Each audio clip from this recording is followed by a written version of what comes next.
Owning a cabin on the lake had always been my idea of freedom. Quiet mornings, the smell of pine drifting through the air, and the water stretching out like a mirror under the sunrise. I had worked my whole life for this, and finally, I could step onto my dock knowing that every inch of shoreline beneath my boots belonged to me. But the HOA across the water didn't see it that way. They had built their little empire of rules and fines on the opposite shore, bullying neighbors into submission and acting like they controlled the lake itself. For months, I ignored the glares from their president and the whispers of their board members whenever I carried supplies down to my dock. But the morning I lowered my boat into the water, it all boiled over. I hadn't even cast off when I heard the shrill voice of the HOA president tearing across the calm air, demanding that I remove my unauthorized vessel immediately. She stood on their dock like a self-proclaimed queen, red-faced and shaking with anger, as if the lake was her private moat. I shouted back that it was my property, my dock, and my boat, but she didn't care. Her face twisted, she whipped out her phone, and with all the confidence of someone used to getting her way, she called the cops.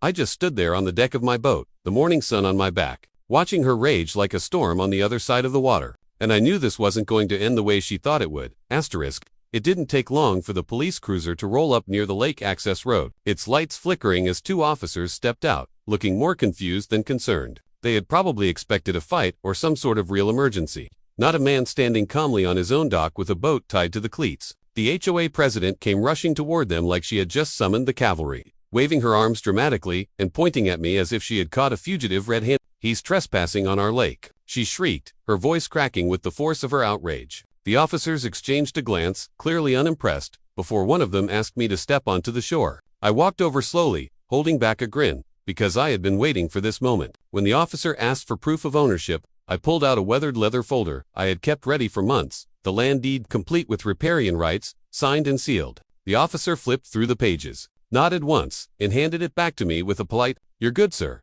Then he turned to the HOA president, whose face had gone from bright red to a shade of pale white, and told her, "Ma'am, he owns this property. He owns access to the lake. There's nothing illegal about what he's doing." The crowd of neighbors who had gathered at the commotion started murmuring, some even laughing under their breath. For years, they had watched her bully everyone into submission, and now, for the first time, she was the one getting shut down.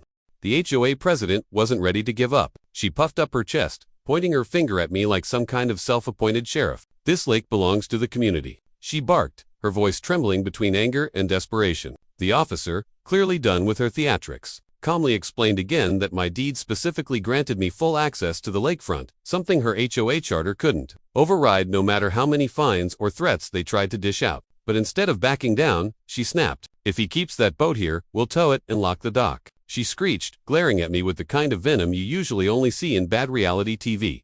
I didn't flinch. Instead, I leaned against my truck and smiled. "Go ahead and try," I told her, "but I'd recommend you check the county registrar's office first before making another mistake."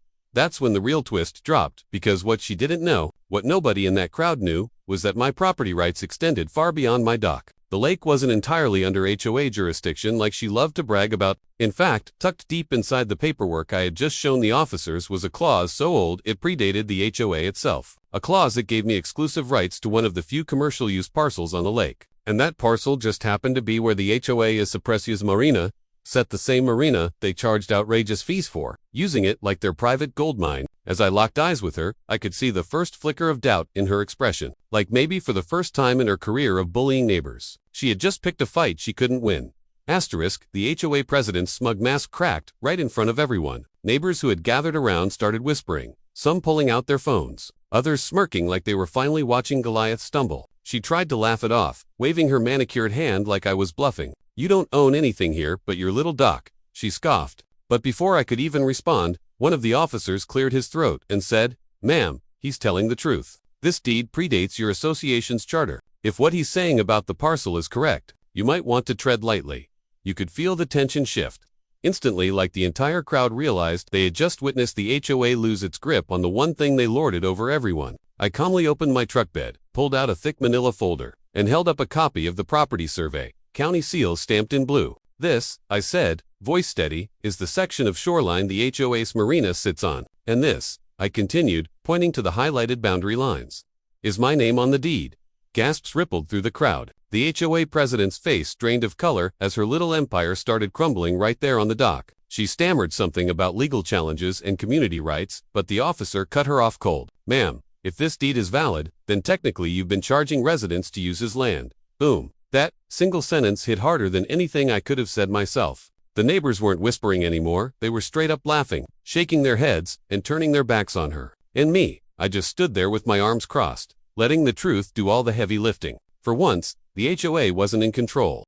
The crowd stood frozen, hanging on every word, as the HOA president sputtered like her whole world was unraveling. She threatened lawsuits, screamed about community ownership, even tried to rally a few loyal board members, but nobody was buying it anymore. I flipped the last page of the deed for dramatic effect and let the officer read it himself. His eyes scanned the lines, and then he looked straight at her. "Ma'am, this is clear. This parcel is not HOA property. It belongs to him."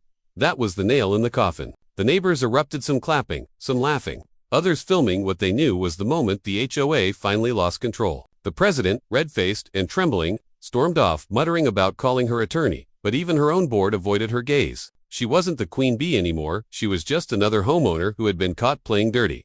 2 weeks later, the paperwork was finalized. With my deed and a quick filing at the county office, I officially took ownership of the marina. The same dock the HOA had used to squeeze every dime from residents was now mine, and instead of shutting it down or charging outrageous fees like they had, I put up a sign, "Free launch for residents." Overnight, I went from the guy they tried to bully off his own lake to the neighbor who gave everyone back what was theirs. People stopped me on the street to thank me, some even offered to chip in for repairs, but I waved it off. My satisfaction came from watching the HOA president drive past the marina every morning, forced to see her former kingdom thriving without her. And the best part, that same boat launch they once tried to ban me from using became the symbol of their downfall. Every time I fired up my motor and set out across the lake, the neighbors cheered, and the HOA's power shrank a little more. What started as a petty attempt to control me ended with their empire crumbling. Because they forgot one simple truth. Sometimes, the underdog doesn't just win. Sometimes, he takes the whole marina with him.